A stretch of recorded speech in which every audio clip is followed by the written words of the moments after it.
from ice to water to air to nothing.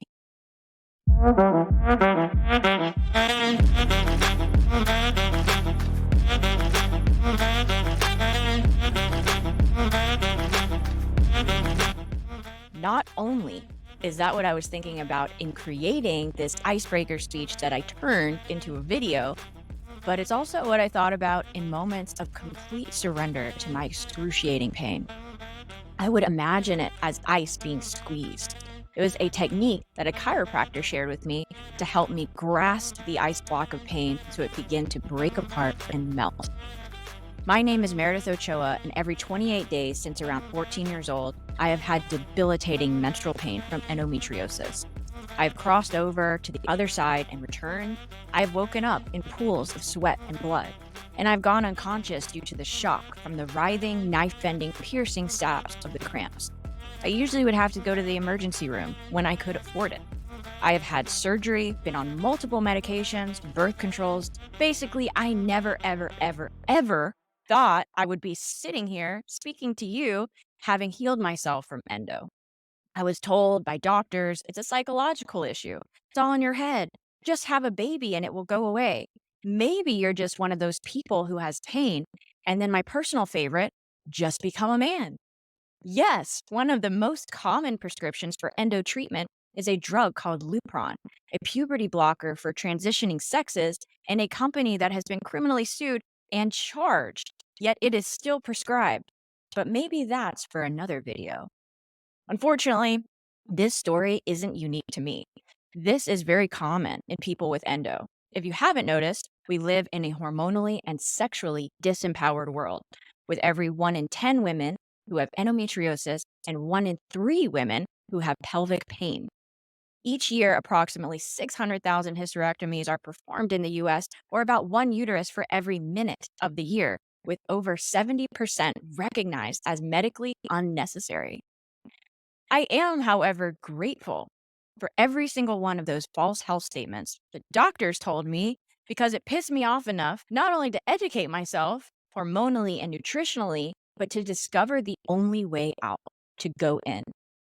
Suffering only happens when we don't meet our pain, when we deny that it's there, and we bury it for politically correct reasons or to be liked and approved of by others. Pain is inevitable, but suffering really is optional.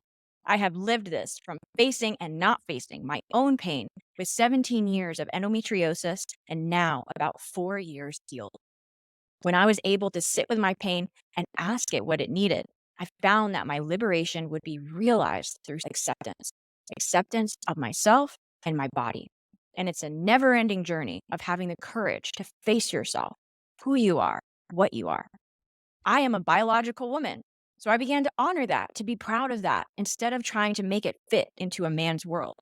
I started to see my cycle as my superpower, something unique to me and to be celebrated. My cycle is what makes me different, and it's also how we all got here, from someone with a period. But it is also what has connected me more intimately to others because I'm connected to the source within myself. So, why did I refer to the way our world is designed as a man's world? Well, for the most part, the world we live in runs on a 24-hour clock. And of course, while both men and women share in the circadian rhythm, I refer to this as the man's clock because they energetically and hormonally replenish every 24 hours, whereas for women, it's a bit longer. We have designed our world to benefit the cycle of testosterone, which is highest in the morning. Notice how we begin work at 9 a.m. and then begins to drop off in the evening around 5 p.m. happy hour, hence the 9 to 5 workday. Now, nothing against men's biological clock, but the timing of our world is run in a way that's pretty one-sided, benefiting male biology and testosterone, which they have done a great job at leveraging and optimizing. A short circuit battery, male, compared to a long circuit battery, female, neither one being better but different. In addition to the circadian rhythm, women's bodies during the menstruating years follow the infradian rhythm clock, your monthly cycle. For women, completeness lies within every phase, a 28-day series of 4 phases that cyclically repeats, similar to the cycles of the seasons and the earth. Both Masculine and feminine polarities are two halves that complete one whole within each person. You need both, and you have both, which is what makes competition between the sexes pointless and really laughable. Everyone has both within, regardless of whatever is between your legs. The goal is to address and balance both. While both are equally valuable, they are different. Each brings different insights and should be celebrated for that. You probably heard of the everyday projects like a sketch a day and other everyday projects like the crypto art breaking sale of people's everydays, in which he created an image from start to finish every day for 5,000 days. In April 2021, instead of an everyday series, I began my every phase series, creating a piece of art from start to completion, not every day, but every phase for 13 years. So basically, the feminine response to people's project and the plethora of everyday's projects out there. Within each female 28-day cycle, there are 4 phases: follicular, ovulatory, luteal, and menstrual. The art illustrates the different brain and body chemistry of what's occurring during that particular phase. Follow this vlog series by subscribing to this channel as I actually live the art within each phase. And if you prefer writing, check out my Every Phase blog. In addition to the original works, I have created all of the images in the series as $50 limited edition bite-size acrylic art block collectibles. So at the end of 13 years, the entire collection can be enjoyed as a whole without completely taking over your entire house. Speaking of living the art, this series is about way more than just healing. These videos, as well as the writing and art pieces, discuss truth, freedom, our current healthcare and financial system slavery, and the way out. I self-published the first year of this series as a printed art book with augmented reality interaction. It is very appropriately titled Face Your Shit, Heal Yourself, and also includes a list of resources that helped me in my healing journey. You can check out the brief video explaining the book in the description of this video.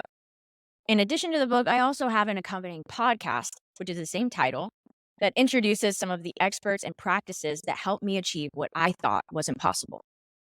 In living this journey, I realized that nothing happens that doesn't benefit me.